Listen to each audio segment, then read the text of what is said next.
In this video, I'm going to show you how you can easily take a photo on your iPhone 15, 15 Pro and 15 Pro Max. Be sure to watch the video to the very end so you don't make any mistakes.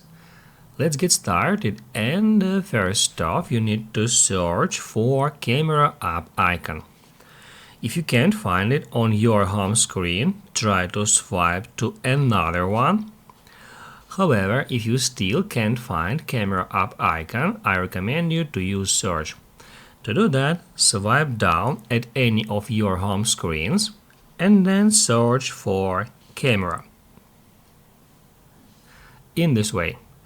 That's how you can easily find camera app. Then just tap at the app icon and it will open up camera app. On the next step, make sure that photo mode is selected, because the app may start in some another mode, so just drag it until you find photo mode.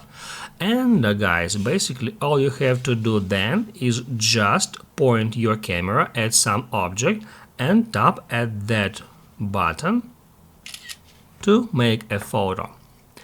After that, we can tap right here to see the picture we have just taken. If this video helped you out, don't forget to hit the like button.